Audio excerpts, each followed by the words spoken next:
CEO podcast. My name is Dr. Cindy. I'm a naturopathic doctor, a single mother of two beautiful girls, a retreat host, and I am super passionate about supporting families as they bring new life into this reality.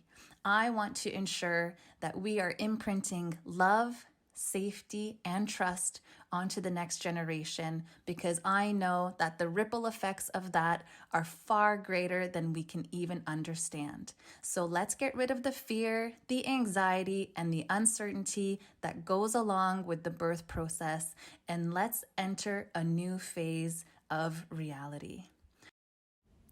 On today's episode of the podcast, we have Barbara Harper. She is an internationally recognized expert on water birth and gentle birth, a published author who founded Water Birth International in 1988 with one goal in mind: to ensure that water birth is an available option to all women. During the past 4 decades, Barbara has worked as an obstetric and pediatric nurse, midwife, midwifery instructor, childbirth educator, doula, and doula trainer, and has used her vast experience to develop unique seminars which she teaches in hospitals, nursing schools, midwifery and medical schools, and community groups worldwide. Holy cow, this woman is seriously the expert. She was recognized in 2002 by Lamaze International Level. Her best-selling book and DVD, Gentle Birth Choices, has been translated into 9 languages. She is working on 2 new books, The Essential Guide to Water Birth and The Wisdom of Gentle Birth. She's best known for her water birth certification courses, and she has dedicated her life to changing the way we welcome babies into the world. She is the mother of 3 adult children, 2 of whom were born in water, and a grandmother of a 25-year-old graduate student and a 5-year-old preschooler. She lives in Boca Raton, Florida, where she is active in the community as a volunteer and a midwifery and doula mentor. Her website is www.waterbirth.org. Check out her website, check out her resources. This woman is seriously, like I said, the expert. So let's dive in today and see what she has to say. I'm so excited because I personally had 2 water births, and I would love to really just dive into all of the wisdom she has to offer. Please remember that although I am a naturopathic doctor, I am not your naturopathic doctor. This information is made available to you for educational and informational purposes only and should never be used as a substitute for medical advice. Okay, so here we are. Barbara Harper is on with us, and I'm so excited, Barbara, for your presence, for taking the time to do this. I know that your schedule is actually insane. You said you just came back from Dubai from training several medical professionals, and you did mention that you do really well with jet lag, but I can imagine around the holidays things get really, really crazy. So I really am grateful for you taking the time to speak to me, to speak to my audience, and just to offer the wealth of wisdom that you have to share. Oh, it's my pleasure to join you. And yes, I just returned from UAE, Dubai. I was in Egypt and UAE, and the hospital that sponsored me is called Fakeeh University Hospital. So it was a teaching hospital. And I was so thrilled to have time with medical residents and especially pediatric residents. If you can imagine a room filled with these young doctors from all over the Middle East and being totally blown away by the message of non-intervention and that nature has a plan. And so explaining that from a pediatric point of view, the head of neonatology was there in the room with us. And at the very end of the presentation, he had a few questions and then said, that's it. Well, we will not cut cords in this hospital until the pulse stops in the umbilical cord, and all of our investigations for the baby, all of our evaluations will be done in the sanctuary. And because he was listening, that's what I call this mother's chest is the sanctuary because it's a protected place. But more importantly, I always explain to all my audiences that this is the only place where a baby can wire its or connect its Wi-Fi with the mother, and the mother can connect her Wi-Fi with the baby. And there is spiritual significance to that as well, because this was the plan. This was the plan that the source of all creation made us, how it made us human was to have connection in the very beginning. And the baby's brain is wired to connect. Otherwise, it's lost. And so I focus a lot of my explanations about water with delayed cord clamping or optimal cord clamping. And I walked out of that room after like a 2.5 or 3 hour meeting, just so excited that these new young doctors have this understanding to start with, because they don't teach this in medical school. They don't. Yeah. So Dubai was a wonderful opportunity because all told, I gave 3 full-day workshops, 2 half-day workshops, and then a full parent evening. And if we kept track of the numbers, it was over 200 birth professionals, as well as about 100 parents that came to the evening session and were blown away as Yes. well. And so Yes. parents deserve and have a right to have collaborative care with providers that understand normal physiology. Absolutely. Yeah. And I'm just thinking of the ripple effects of having the hospital change their guidelines and their protocols, and the impression that you made on all of these young doctors and where their career is going to go around the world, and how many people, how many parents that they're going to touch, how many babies' lives they're going to touch. Like, the ripple effects of just that one session is massive. So, like, what an impact on the world just that one session made. Many years ago, I've been doing this. Can I call you Dr. Cindy? You may, you may. Okay. In the Middle East, they always put your title and then your first name, and Mm, I started by having my own water birth in 1984. So it's 39 years ago. I started researching it 40 years ago in 83, mm, and thought, I'd kind of like to try this because I wasn't set on ever having another child after a horrible 1978 birth in the hospital. In mm, the hospital where I worked in actual critical care, because I tried OB and it just, I couldn't justify being in a place where I saw women tortured and denigrated and abused. I just couldn't participate in that. So even though I loved mothers and babies, I went to a place where I felt that I could have an impact, and that was cardiac intensive care. And it was the babies always brought me back. nice. So I couldn't resist it for too long.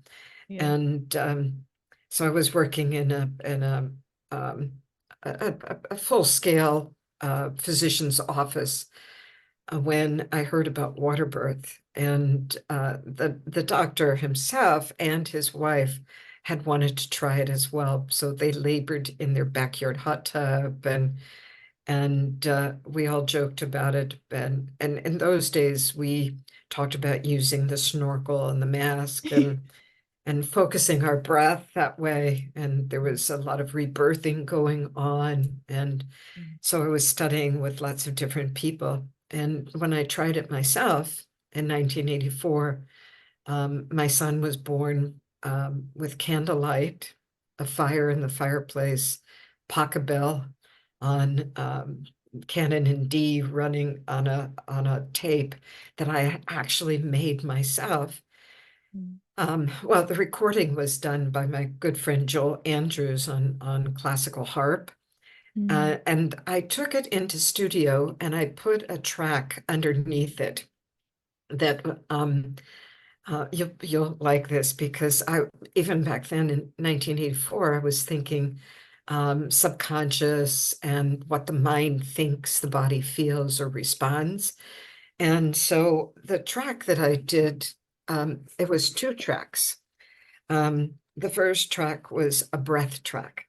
It mm, was it was just simply continuous breathing because women labor utilize their breath without even knowing it. It just comes automatically mm, um, as a coping technique, as a way of achieving transformation. mm, You must use your breath. You cannot hold your breath. You just, and it has to be rhythmic, and it has to it corresponds, the energy of the breath it corresponds to the energy of the contraction. mhm, And I explained that a contraction is simply energy moving through the body, and it's generated in your body, but it's generated by the chemical release and the hormones um, that the baby initiates. The baby's the driver. mhm, So I didn't have all of this information, but then in 84, but I was doing this so that the baby could have a better birth. And mm, once I got into the top, I realized, oh my God, this is good for me, not just the baby.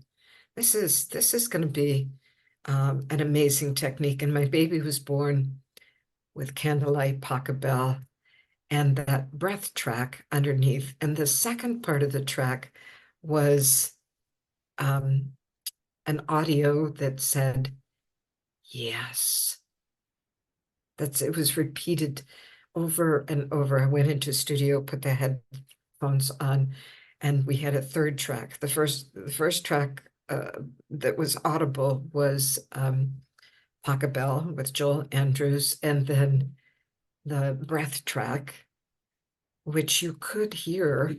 And then the final track was just over and over. Yes, mm, mm, yes, mm. yes. As And you it say that, it's just, I feel a visceral response, like an opening and expansion, rather than when you feel intensity or what we would label as pain. The typical response is to contract and protect. And so the yes just automatically opens up your body. I've said that to so many women in so many languages. I've been so blessed to have been invited to and worked in 76 countries. And babies all come out exactly the same way. And our brains are programmed to work in exactly the same way. Mm, And so it's such a miracle when a woman can find her center. And that saying yes is saying yes to yourself. It's saying yes to your baby. It's saying yes to the source of all creation, that let this energy flow through me. Yes, in this moment. The yes says I am present. mm, mm, I'm not dictated by any of the traumas that happened to me or happened to my body in the past. I'm not thinking of the future. I'm saying yes to this very moment. mm. So beautiful. And what's coming up is how rare that is Mm. in the typical conventional birthing process. It doesn't Um, exist in the typical conventional birthing process mm, unless you can shut out all the distractions. mm, mm. Um, I'd love to ask you about how you suggest or recommend women prepare for birth throughout their pregnancy, because you cannot just show up and just assume that you have the I want to call it a skill, like the muscle memory to find that center that you describe when there are distractions, when there is intense um, pain, almost intense feelings that you've never felt before. And when you may not have that trust in your body. Mhm. How do you recommend that women prepare for that moment? I'm so glad you asked that question because I do have a lot to say about it, and I have a Mm, lot of experience with it. I started teaching classes on birth preparation within 2 or 3 weeks of having my second child, Sam, in 1984. I invited people into my home and we had sessions because during my pregnancy, I had worked with, let's just call her a spiritual coach. mm, I drove to Los Angeles. I lived in Santa Barbara, California, and I drove to Los Angeles and sat at the feet of Marianne Williamson, mm, um, who was teaching a course in her living room called the Course of Miracles.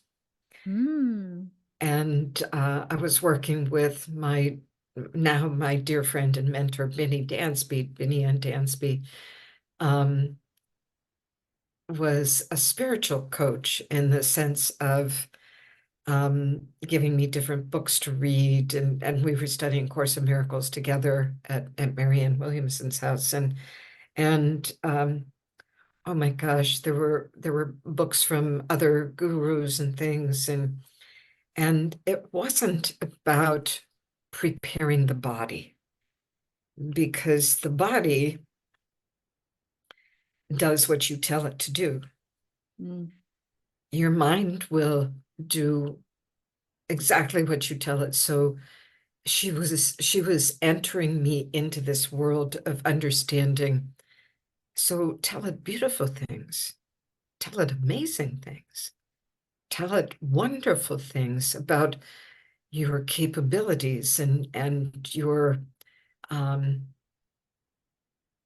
your transformation from maiden to mother, your your physiology, why the cervix opens the way it opens. And I just kept adding to all of that in all the classes that I started teaching. My classes were so different at the time. The the the the hospital climate in Santa Barbara would say, "Oh, she's that weird person that that swims with people in the ocean to prepare them for birth."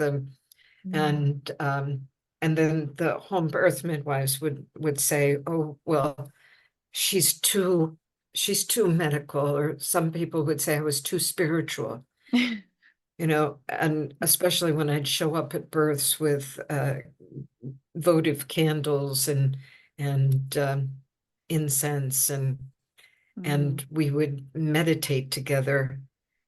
mm, But what I eventually came to is that what the mind thinks, the body responds.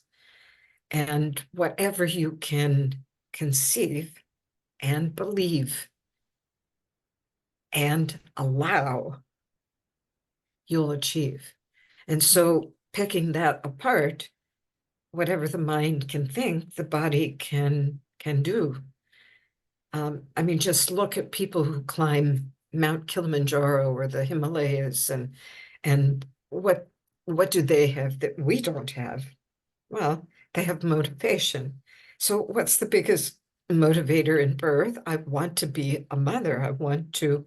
So, I have women start talking to their baby very early on and put their hands on their belly and and just say thank you. Thank you. Thank you for choosing me to be one of your guides. mm, Thank you for choosing me to live through this embodied experience with you. Um, and so now now these days, I teach a formal class called Bliss Born. Um, Birth your baby in bliss. And to get to that place, it's a 5-week process where I introduce self-hypnosis.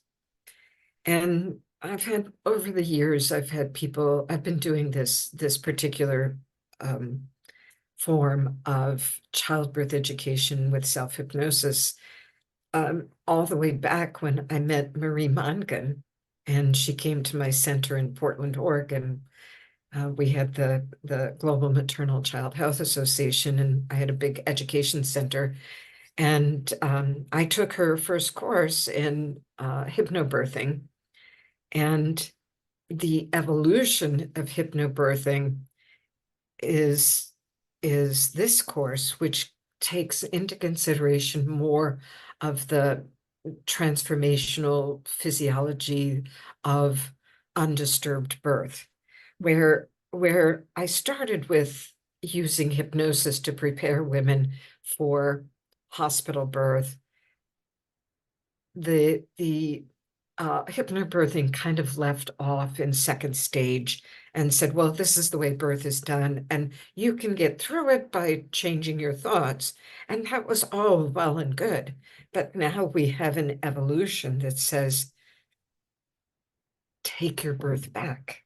Mm-hmm. It's my body. It's my baby. It's my birth. And instruct your provider that all you need to do is provide me a safe space, and I want you to watch. I want you to be the guardian. And I started a series of retreats, mostly in Mexico and Spain and places like that, in Spanish, it's called the Guardianes del Nacimiento, the birth guardians. Mm-hmm. And everybody's welcome. In 2021, November, in Merida, Mexico, in the Yucatan. Merida's a beautiful town. And my dear friend Felix Molina is a doctor who had taken the water birth training twice. And I'd introduced, in every water birth training, I introduced the power of your mind. Mm-hmm. And so we set it up for that week in November of 2021, that we would do 3 days of water birth training, and then we would do 4 days of hypnosis training. Mm-hmm. And so I had 45 physicians and midwives, and a few of those were doulas, but the majority were doctors. And I was able to commune with them and work with them for 7 full days. Beautiful. And it was miraculous, because what they came out with was the understanding that not only what my mind thinks my body feels, but what my mind thinks her body feels. Mm-hmm. And when you have that revelation that you can cause some of the, let's say that there's a correlation. I don't like to use always and never and cause and effect, but you have the ability to mitigate her fear Mm-hmm. with your thoughts, Mm-hmm. and how to communicate that in that situation. And what it boils down to is you trust the process. So if you're the provider, you start trusting the process. You trust her wisdom. You trust the baby's wisdom. And most of all, you trust the spiritual wisdom of divine creation. And that in every single moment, we are creating that reality. So, okay, how do you craft that in a hospital room? That's a So really good question. Yeah. every single person that walks into that room has to have some form of spiritual alignment. or training. And this is what happens on a daily basis with birth centers or with home birth, Mm. that you'll have a higher level of non-intervention, and you still find it on a daily basis. As I'm working with midwives all around the world, I find that some just cannot give up that I have to get the baby out. Yes.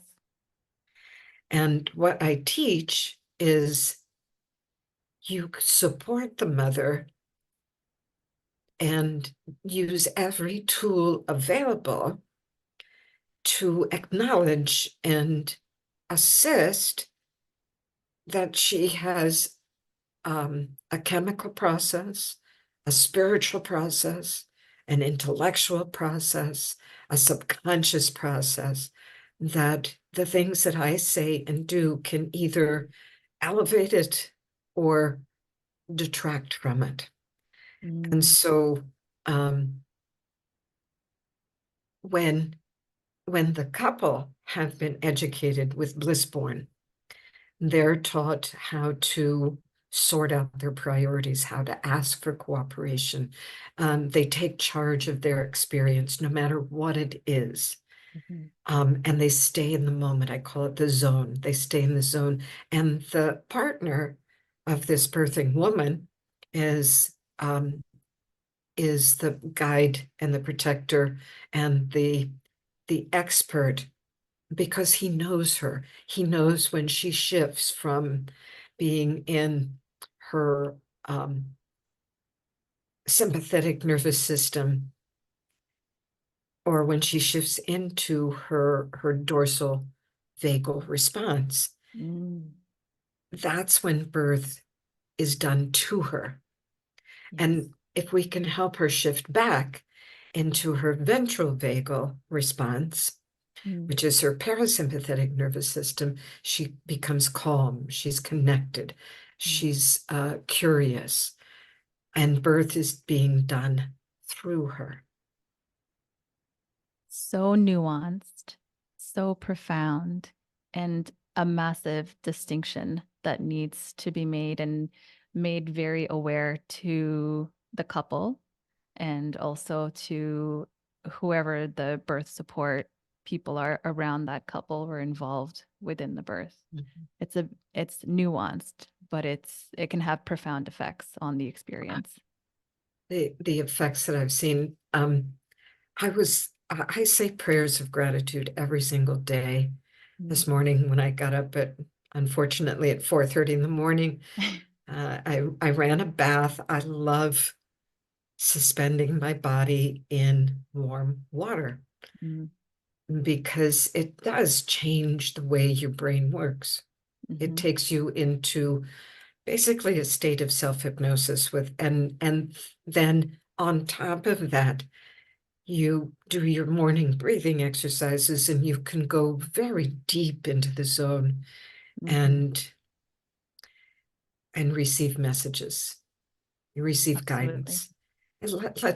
let your mind work things out for you without interference. And that's what I like to teach in birth. Let Mhm. your mind um, go to a place where your body is in a relaxed, calm, and peaceful state. Mhm. And so I even trademarked my friend Laura Wood trademarked that for hypnosis for Blissborn, and I did a trademark for water. That when you walk into a birth room, you're filled with fear, Mhm. and fear creates muscle tension, and muscle tension, that holding on and fighting the contraction, creates pain. Mm. So how do you want to reverse it? Well, you create comfort.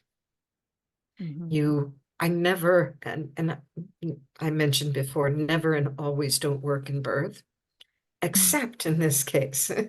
I never walk into a birth room and say to a birthing woman, how much pain are you experiencing?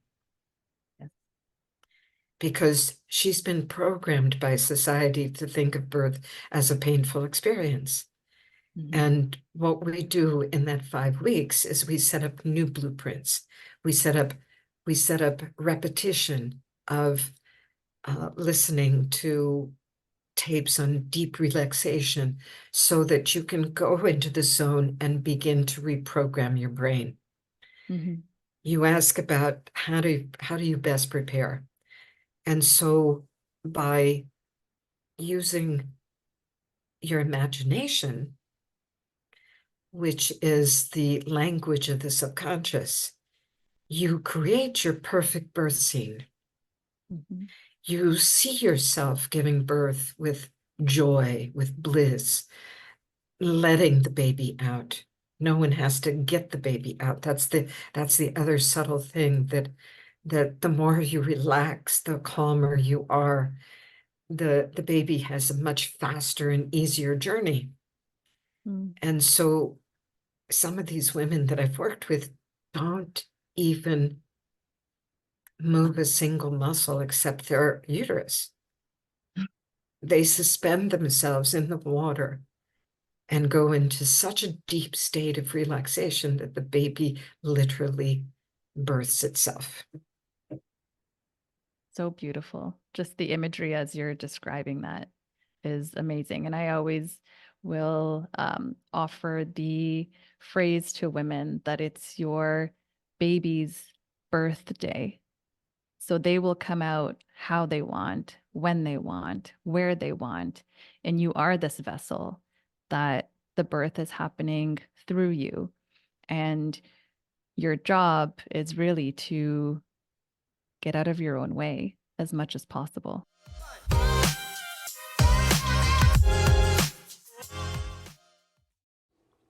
Today's episode is brought to you by a game changer in my daily routine, mud water. Now, if you're tired of the coffee crashes and jitters like I have been, and you want something that not only tastes amazing, but also provides clean, sustainable energy, you have got to try this stuff. Picture this: a cup of mud water in hand, the perfect blend of functional mushrooms without any of those unnecessary sweeteners, and let's not forget the antioxidant power of turmeric, the anti-inflammatory benefits, and the mouth-watering flavor profile of masala chai, turmeric, cinnamon, and cacao. Trust me, you will love this flavor. I'm a working mom, and mud water has become my secret weapon. 1 cup in the morning, sometimes another in the afternoon, and suddenly I'm not just getting through my day, I'm thriving. The sustainable energy and focus have made me more productive, less irritable, and an all around better version of myself. And here's the best part: head over to mudwater.com/birthceo. That's mudwtr.com/birthceo. And when you're checking out, enter the promo code BIRTHCEO to snag an exclusive 25% off. Yep, that's right, 25% off your Mudwater order. So, if you're ready to upgrade your daily ritual, say goodbye to the coffee crashes, and hello to sustained energy and focus, check out Mudwater. Your taste buds and productivity will thank you. And I like to take it a step further. Instead of getting out of your own way, to minimize the distractions. This is what the partner's for. Mm, To only speak, everybody around her only speaks in hushed tones. mm, There's no chatting. There's mhm. no, well, what did you think about the Lakers game? Or, in the middle of your birth, because I've heard that in the birth room. I've heard that.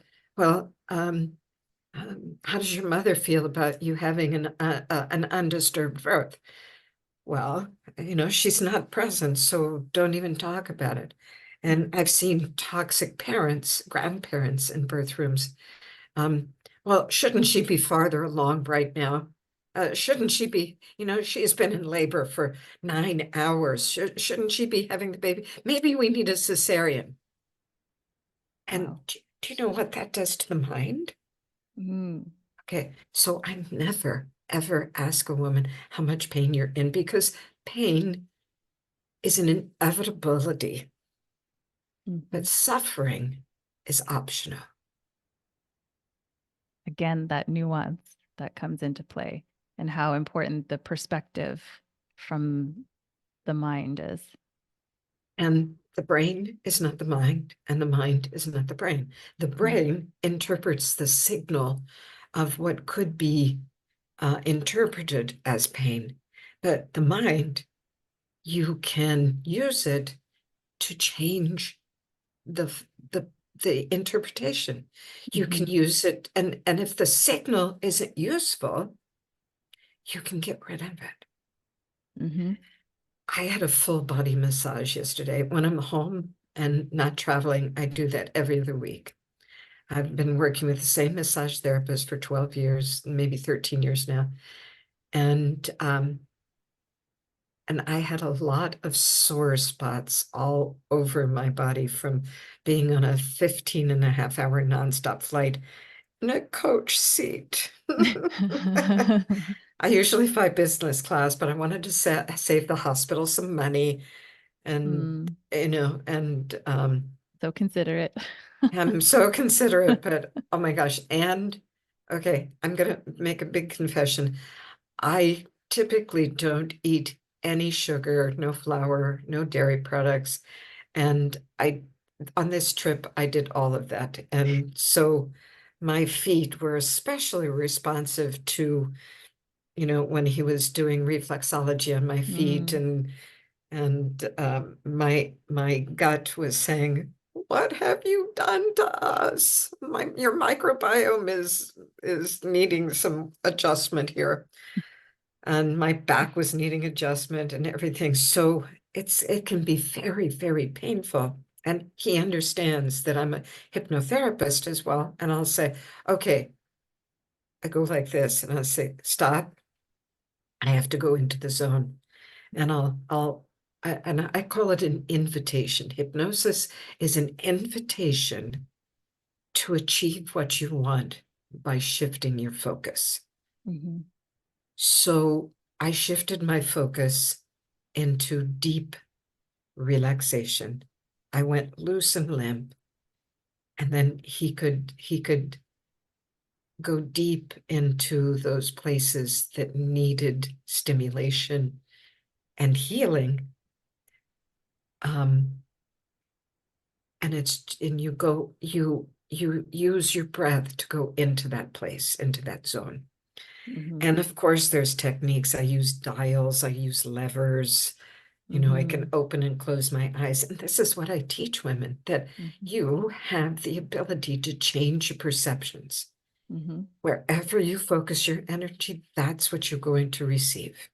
Mm-hmm. So create that new blueprint. Dream big. Yes, I can have an ecstatic birth experience. And see it over and over and over until you have a muscle memory that says, oh, I know how to do this. I've done it 9,675 times by listening to the audio and seeing it and dreaming it and understanding that my baby is the driver and my body is the vessel that you mentioned. Mm-hmm. I like to say it in Spanish. It's el bebé es conductor. Mm-hmm. The baby's the conductor, and you're the symphony. Beautiful. Mm-hmm. And that's why no matter what happens, you stay focused in the present. Mm-hmm. Yeah. And it's extremely healing, especially for women who've had a previous cesarean birth. Mm-hmm. If they can come in to a place and use water and have this kind of support and take the classes, previous loss. Um, Mothers who are older. I've got some people in my classes right now. I start January 7th with a new cohort of first-time moms. All of them are first-time moms. In my last cohort, 3 of them were second-time moms, and having home births after previous cesarean births. Yeah. And so it takes a bit to get past of some of those fears. And I also do extra sessions with people, and we do a fear breasting process that's so deep and so good. that you end up writing your own affirmations to reverse the fear, Mm-hmm. and then you have your partner read them to you in his voice during a hypnosis session. The partner gets an expert of reading the scripts, and while you relax and oh my gosh, I'm so grateful that I had the last 3 years to educate over almost 200 couples, and I attended half of their births. Wow. So, and it was like a proving ground for me Yeah. because I could see it working. It was just incredible. Yeah. And so the three letters that we comfort, peace, and relaxation, what are the first letters of those three words?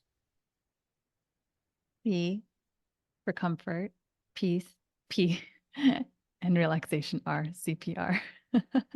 So water is CPR for labor because it interrupts the fear, tension, pain cycle. Yes. It works on your brain. It puts you into a theta state, just being in deep water, but it has to be deep enough. You have to create buoyancy. Okay. And buoyancy is Archimedes' principle that the weight of your body will displace enough water for you to be able to float. Okay. And so So, the tub has to be big enough. And yes, you can have a birth in the water, but you're not going to have the benefits of changing so much the way your brain works. If you're in a kiddie pool or, a paddling pool from your backyard. And that's why we started designing pools in the um, late 1900s and early 2000s. And I was using inflatable pools. I was buying them by the boatload from China and importing them, and then working with designers for built-in pools as well. But one of the major benefits of being in water that's deep enough and warm enough, it's about body temperature, but not higher than body temperature. Skin temperature is 92 to 95 or 32 to 35 Celsius. And so we call that ambient temperature. And it just feels really good. Any colder, you might want to warm it up. Any hotter, you're going to be overheated. So one of the benefits of that is freedom of movement. And to make the baby's journey faster and easier, women need to be off their backs. They need to be in an upright position, and the water holds you. It takes away the effects of gravity. And some people were thinking that wasn't so good, that you'd have to get out to birth your baby. But no, babies can just kind of swim out. Yeah. Actual water babies. Yeah, Yeah. yeah, absolutely. I kind of joke with people and say there's three kinds of water babies. There's your sea turtles, and they play peekaboo with you. They stick their head out and then they pull it back in. They stick their head out and pull it That was back my in. daughter. Little by little by little, 2 steps forward, 1 step back, and just a very gentle birth, just a very gentle, slow expansion of the pelvic floor and the perineal tissues. And then the second babies are dolphin babies. They do extension of the head, then you've got extension of the sacrum, and they do this dolphin movement to come out. And they come in the water and they continue. You can see that extension. And they're activating their neurological system. Every baby's activating its neurological system and pumping cerebral spinal fluid. Just the same way a butterfly comes out of the chrysalis and has to pump its cerebral spinal fluid completely through every millimeter of the wings. And Mm, so babies are like that as well. And and if we remember Maslow's hierarchy of needs, this fetus has the need for self-actualization. mm, And the birth process, it's the baby's birth, like you pointed out, it's the baby's birth day, birthing day, and it's the mother's birthing day. So her body, when it's relaxed and comfortable, um, it makes the baby's journey a lot faster and easier. yeah. And it can express. Nobody's pulling the baby out and preventing that extension Mm, and working of the craniosacral system mhm, mhm. and the pumping of the cerebral spinal fluid. Yeah. Yeah, I often will say that there's this dance between mom and baby. They're working together through that journey as baby's going through the birthing canal. And I do like water because of that freedom of movement that you described. Because in my experience with my water births, if I needed to move to the side, if I needed to arch my back a little bit, if I needed to, you know, move my legs in certain ways, it just really allowed that signaling from my baby. And I responded to that, this dance, right? Exactly. I see women move their bodies to the movement of the baby through the pelvis. Mm, So it's instinctive to lift up your chest like you have a string attached to it. And that's that mm-hmm, extension process as baby's crowning. mm-hmm, And and if you curl into around your baby, like they've always taught, when you're lying on your back, it makes it much more difficult. That's when you have to push with effort. mm, And when you're in an upright position, your pushing gets transformed to breathing the baby down mm, and not even calling it second stage, which would be considered from 10 centimeters of the cervix being open, and you're forced to push at that time. Well, you don't have to do that to mm, protect the perineum upright. Uh, breathe the baby down until you see baby hair. mm-hmm, That's the beginning of second stage because it's already navigated through the pelvis. mm-hmm, So dilation is it's not an indicator that of any kind of sort, how mm, long the birth is going to be or where the baby is or its mm. position and station in the pelvis that makes all the difference. Have you taken some spinning babies classes? When I was pregnant, I was doing my best to create the movements so that baby had the space to move as it needed, and to make sure that I had um, the flexibility within my pelvis and my lower back and all of that. So I have some experience with spinning babies. I haven't taken any of their certification courses. Yeah, and you don't necessarily need to do that to pass Mm, on that information. mm, And the more women can be reflective and responsive, the easier the baby's journey is as well. And it is mhm, so much easier.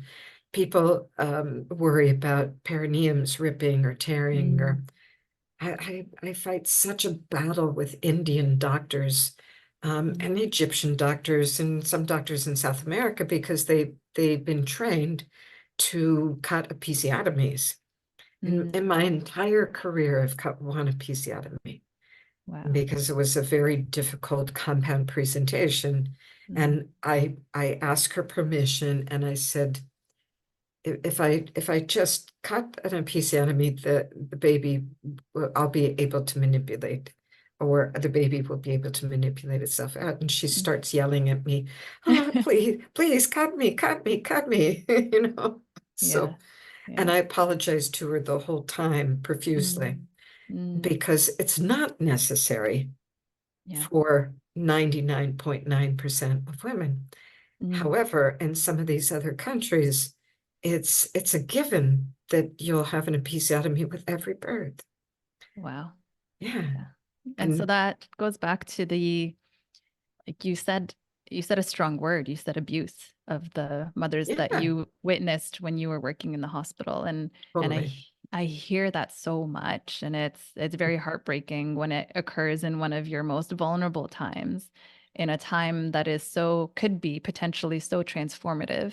Mhm. And the way I see it, as an initiation, as a rite of passage into motherhood. It's um I studied with Sri Swami Satchidananda back in the 80s.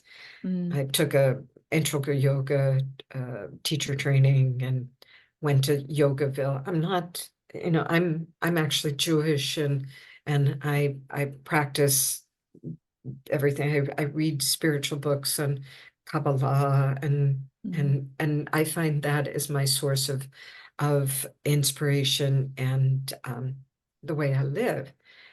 But the integral yoga guru, Sri Swami Satchidananda, said that going through a pregnancy, labor, birth, and the first year postpartum um, is equivalent to someone else sitting in zazen or meditation mm. for an entire year. No, he said for 20 years. For 20 Wow. years. Wow. That you learn so much about yourself through Mm, the process of pregnancy, labor, birth, and postpartum, which mm-hmm, includes breastfeeding, and that mm, you learn so much that you can't help but be transformed. absolutely. Yeah. In such a short period of time. Exactly. And Yeah. I'm looking at my bulletin board, and it's full of thank you letters, and from both providers and from parents, and Mm, pictures of babies and babies that I've helped. And so I've saved every single one of those pieces. mm, Um, and I call it my love letters, because um, I've always felt like, well, 13 years old, I wrote in one of my notebooks, we must change the way we welcome babies into the world. oh, wow. At And God, 13. at Mm, 13, my baby brother was born when I was 13, and mm, they wouldn't let me into the hospital to hold my mother's hand because I was only 13. You had to be 16 to walk through the front door of the hospital. It was a small community hospital in mm, Ohio. And the doctor was a friend of the family. And so he brought a milk crate out and let me stand on top of it to watch the birth. okay. And I was horrified. I was absolutely horrified. This was not a gentle birth. This was not a good birth.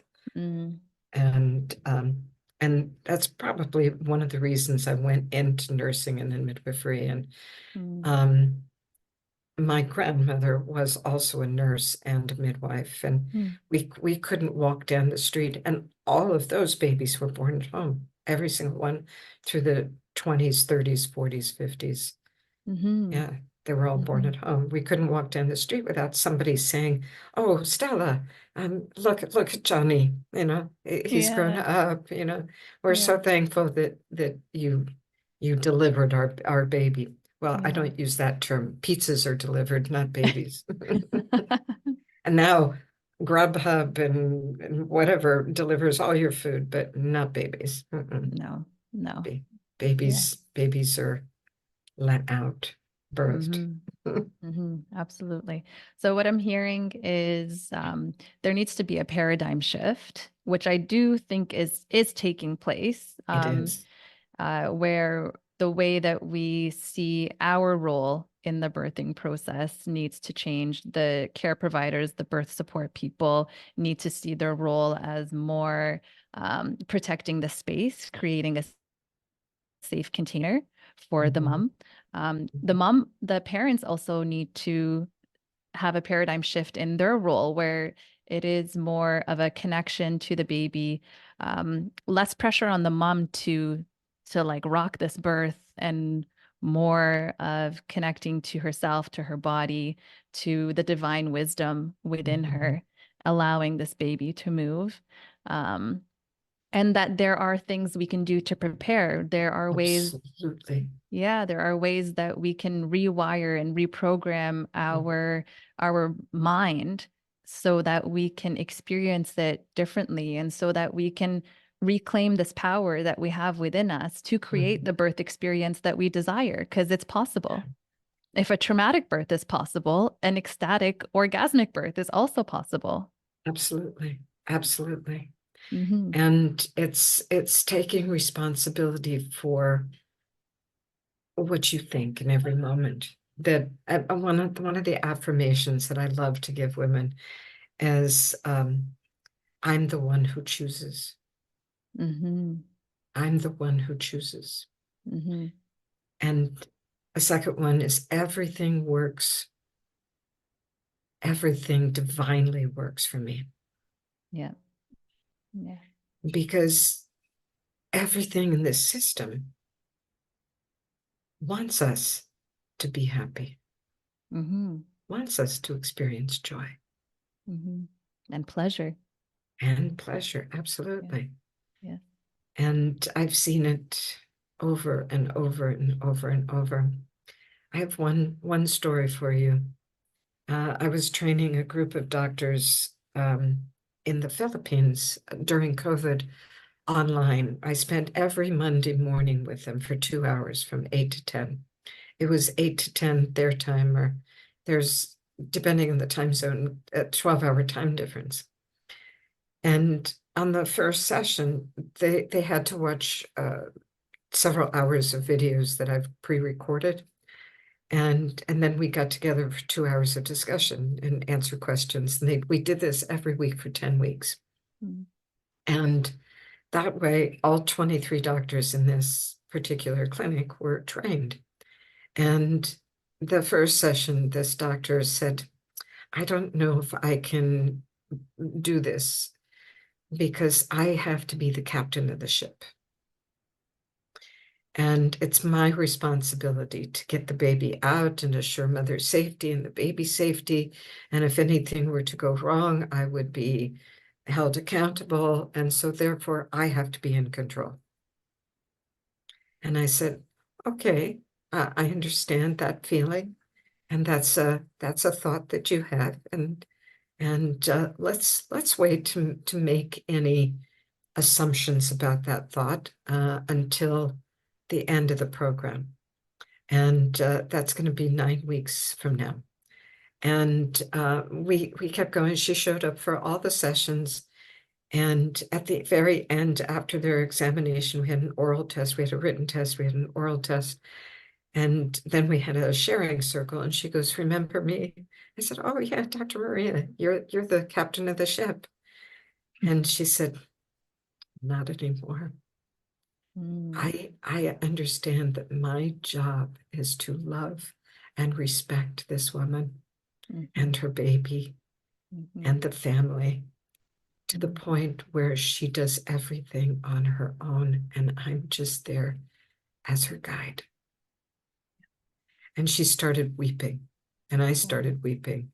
And then all the when we were playing boxes like these, everybody started crying, and then we all just said, this is why we do this.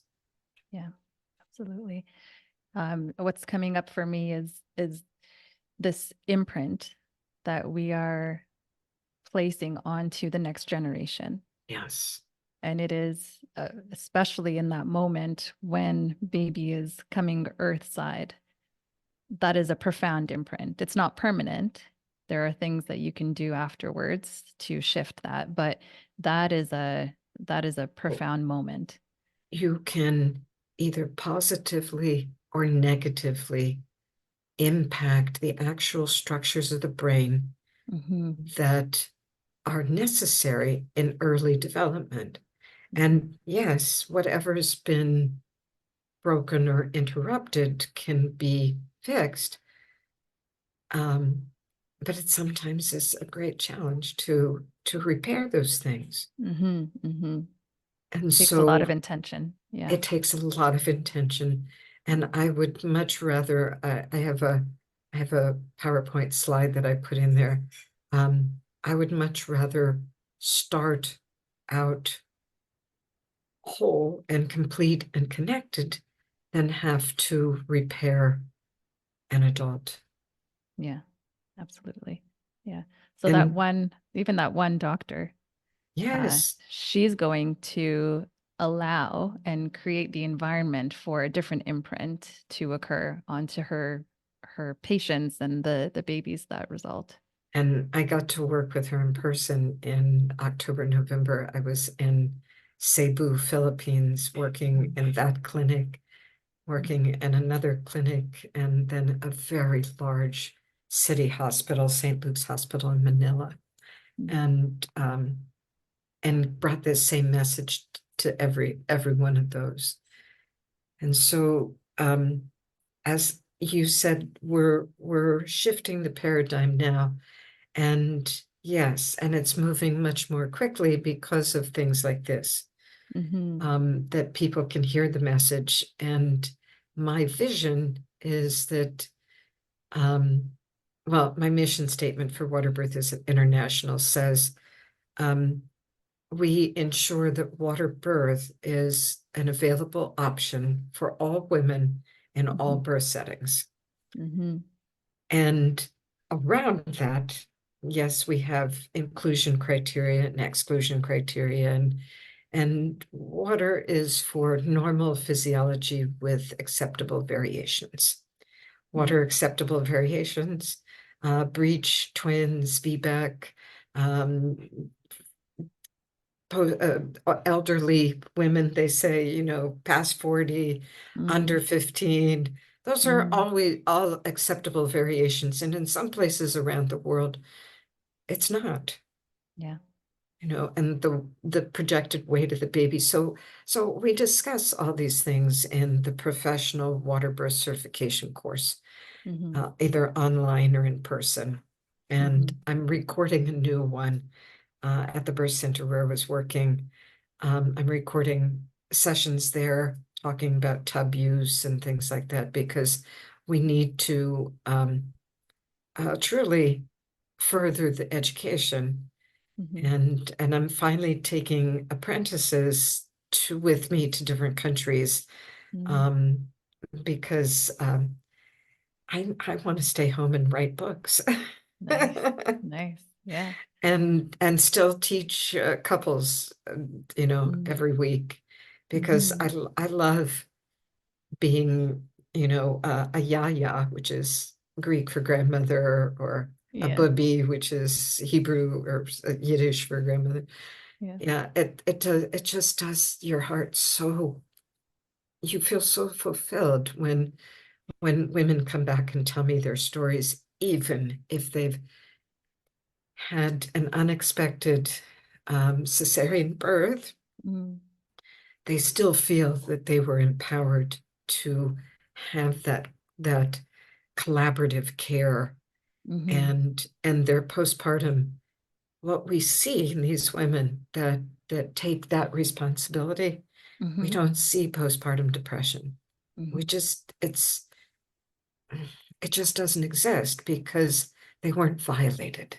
Yes, that's the biggest thing. Even if it's an emergency C-section, the feeling is what I think has the biggest impact on the early days of Yeah, parenting. yeah. Yeah. Yeah. And by the way, this is another never, I never call it cesarean section. Okay. I call it cesarean birth. Okay. Yeah. So it's Mhm. not a procedure. It's still a birth. A Yeah. birth is a birth is a birth. Yeah. And yes, we can do gentle cesareans when Mm. necessary, and keep the wound open while the baby gets all the blood from the placenta. Uh, Mm. we had so many topics that we could cover. I know. This is definitely not going to be Oh, the last good, time that you're on. Yeah, we have so much to get into. Yeah. good, because Yes. I am writing the new book called The Essential Guide to Water Birth, Mm, because it's time. We have 40 years of mhm, clinical evidence and mhm, published research. We have over 600 um, articles published in peer-reviewed journals now. And this mhm, morning I just read a new one from Spain, mhm. that was very positive and said, yes, it's good. It's good. Yeah, yeah. And then Jennifer Vanderland and Ethel Burns did a cooperative meta-analysis of neonatal outcomes and Mm, maternity outcomes from UK and US, mhm. 157,000 births in hospitals Wow. in that one study published last year. Yeah. So our estimation of babies born in water has already surpassed 1.5 million. Wow. Yeah. So this is the time. I'm Mhm, launching a new initiative next year. You'll hear about it, but it's called the Water Birth Revolution. mhm. It sounds like a revolution. Yeah, Definitely. yeah, it Absolutely. has to be. It has to Yeah. be, and people are going to get on board because I my PowerPoints as I go and teach are in English, um, Portuguese, Spanish, Mhm, Hebrew, mhm, Chinese. mhm, We've had them translated into Tagalog in the Philippines. mhm, And I've got somebody right now working on Arabic, mhm. translating everything into Arabic, Amazing. because we just, it's a global phenomenon Yeah. already in 122 countries. Mhm. Yeah. The support is this is necessary work because the this is how we can impact the next generation and shift the world in 1 or 2 generations. Yeah. You know, this initial imprint, the how the mothers feel, how the postpartum period goes for the families, the couples, the baby. These are all really important things that dictate our future as humanity. And our future health and Hmm. well-being. Hmm. All of that, how we treat mothers and babies in birth. Michelle Adon always talked about it, that each Hmm. one of us has a responsibility to lead the next generation Hmm. and see the importance of the impact of birthing practices on Hmm. on society. Hmm. Absolutely. Yeah. Um, I did, if you have a way to um, summarize some of the misconceptions that go along with water birth for Mhm. any of our listeners who are considering it, who are really, really curious about it, but are curious also about what the risks might be. Or maybe they heard something. And just for you, because I really do consider you as the authority on water birth, you've done the research, you have the experience. How can you, yeah, I guess just to summarize some of those misconceptions. It's kind of in my book, Gentle Birth Choices, I have a full chapter on dispelling the medical myths. Okay. And for me to dispel the water birth myths is one, it's not for every woman, Mm, because you do have to have a normal physiology. In hospitals right now, in American hospitals, you have to be pregnant with one baby. Baby mm, has to be head down. mm, You have to be in your 37th week, the beginning of your 37th week of gestation, mhm, and no visible signs of infections. So that's one. And so, however, I've attended breaches, I've in water, I've attended twins in water. I teach people how to attend breaches in water. mm, Number two, your baby cannot drown, aspirate, or take on water as its head is hanging on the perineum, waiting for the next contraction, or after the full baby is born. mm, It will only be stimulated to switch from being an aquatic mammal in utero, mm, and what we call fetal circulation to newborn circulation once the face is exposed to air. And that mm, air has nitrogen in it. We have nitrogen receptors in our face, and you get the message, oh, welcome to planet Earth. Mhm. You've got 10 minutes to switch from your oxygen tank called the placenta to breathing air and expelling breathing in oxygen, expelling carbon dioxide. Mm, Number three, infection rates in water are much lower than infection rates in bed for both mothers and babies. And yes, you mm, might poop in the water. And it's mm, okay because there's something called your microbiome. mm, And if the baby is exposed, when the baby is exposed to your microbiota from your vaginal secretions, from your rectal secretions, whatever comes out, mm, it's a benefit for the baby mm, and it doesn't wash off. Baby's coated all over with this sticky substance called vernix, mhm, and the bacteria is going to land there. And this is why you don't want to wash the baby after the birth for maybe 2 or 3 days. You want that vernix to soak in through the skin, taking the bacteria with it. mm, Um, so I think one of the other myths is that it's expensive, that you have to pay thousands of dollars to have a home birth or a birth center birth or a water birth in a hospital. And the majority of hospitals now consider it and are building tubs in. I've got a long list of hospitals that I have to send um, uh, proposals to. Um, and yes, they'll spend some money to remodel a room and install a birth pool. And even the portable pools that you might get permission to bring into the hospital are not expensive. They're not. You can buy a pool for $250. mm, And my organization has always provided them for people who couldn't afford them. mm. So you just ask and I'll find it somebody to donate the money. So I think those are some of the major obstacles to understanding. And one of them also is the American College of Obstetricians and Gynecologists and the American uh, Association of Pediatrics. What we have found from them is they've lightened up a bit, Mm, and they will say, well, we're just not sure because there's not enough research. And then we'll go, excuse me, how much do you need?" mm, We have over 600 articles that represent almost 200,000 births on paper. And mm, we look at similar groups of women that were matched for age, the number of babies they've had, even their ethnicity, mm, giving birth on the bed and then giving birth in the tub. That was a 2,000 women were matched from bed birth to water birth, and the outcomes were phenomenal. mm. And so we have the science, we have the understanding, we have the experience, and let's do more to educate the doctors in medical school. You Yeah. know, they get 1 hour of nutrition. Mm, They get zero on normal birth, mm, zero. mm, So if that's not your understanding, mhm. how do you know what normal looks like? Yeah.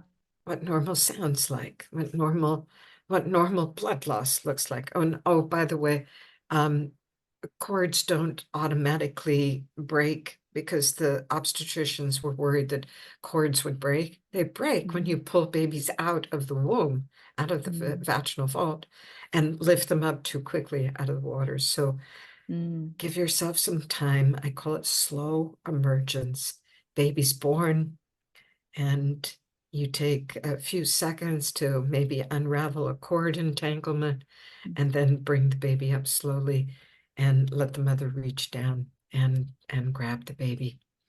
mm, And you keep it upright, and we don't cut cords, and we let placentas be born in the water, and it's all safe. mm. That's what And I wanted to ask as well about the placenta being delivered. yeah, it's not a problem.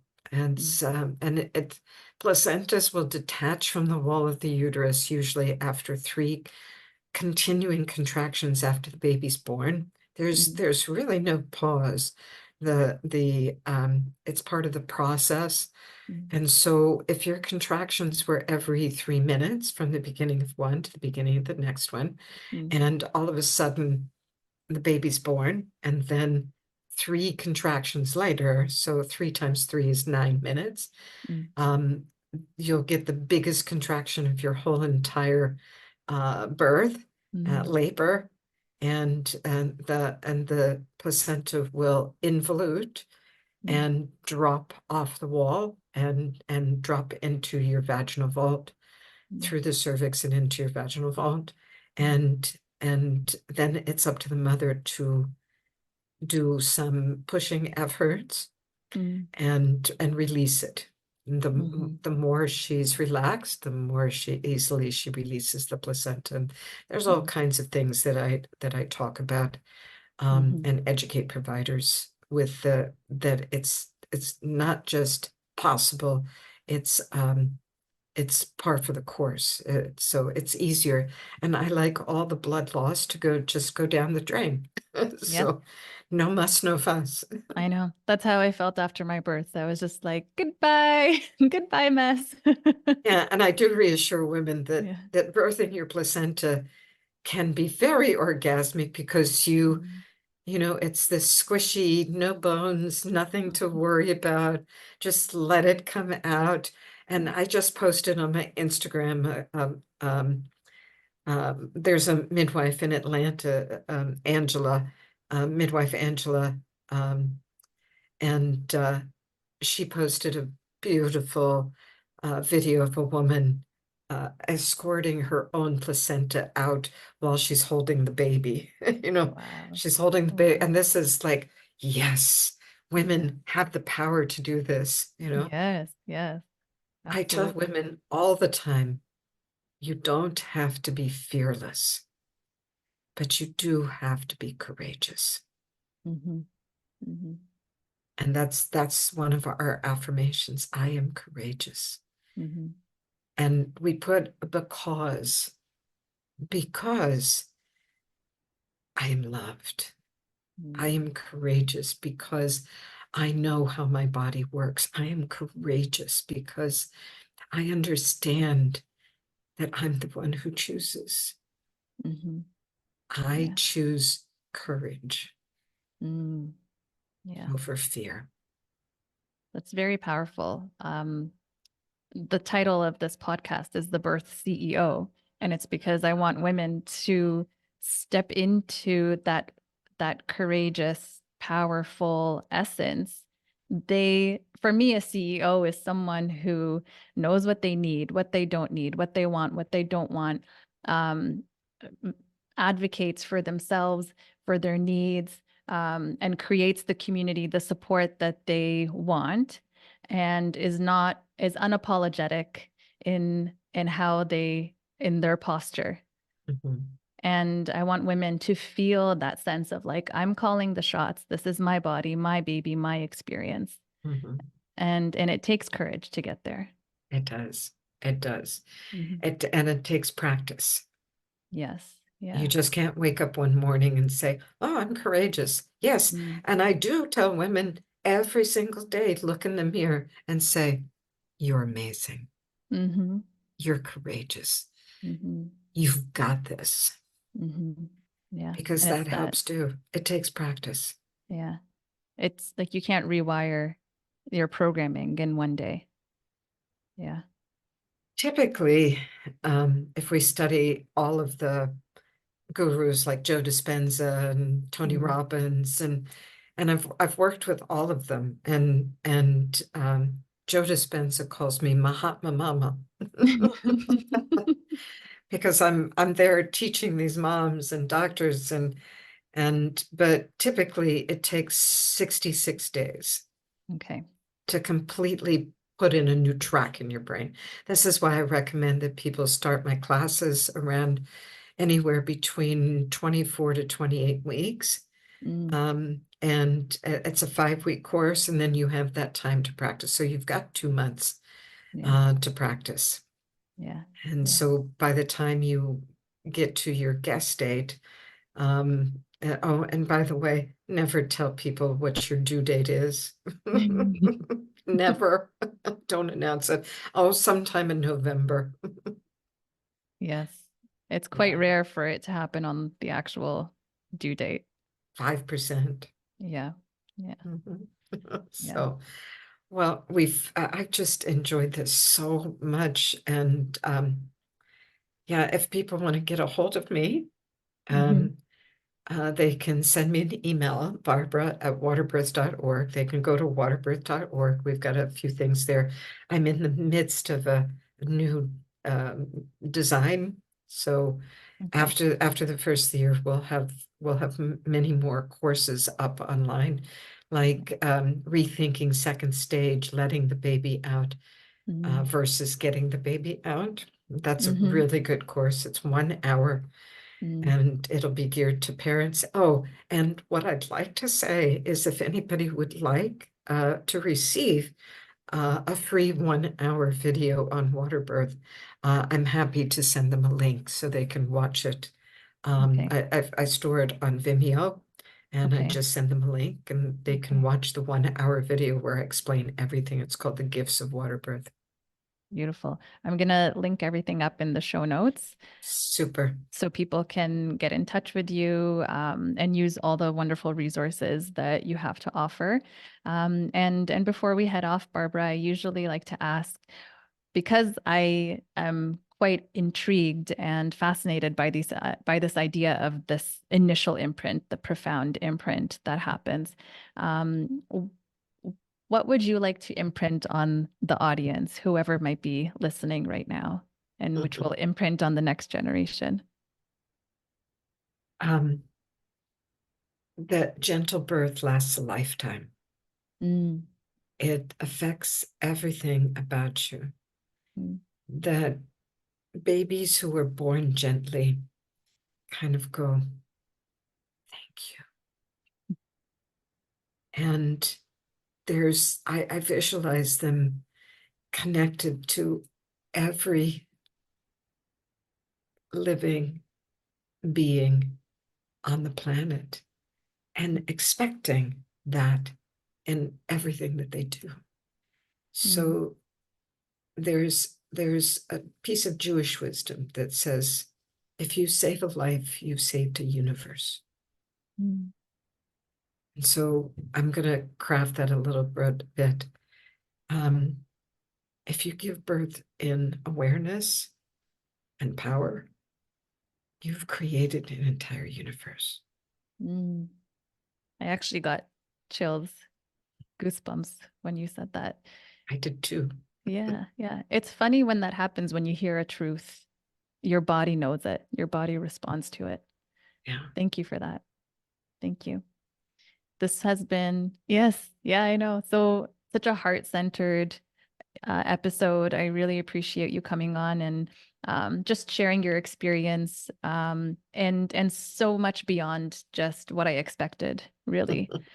Yes, thank you for your work. You've been a big part of the paradigm shift that's happening, a big part of the reclamation that is happening right now, the remembrance as well of who we are as human beings and how we can support each other, how we can welcome new life with love and trust and safety, and shifting away from, unfortunately, what's been happening. So thank you so Yeah. much. My And like I pleasure. said, Thank, thank you. thank, thank you for inviting me. Yes. Like I said, this is not going to be the last time because we have a lot to uncover. Okay. Bye, Barbara. Take care. God bless.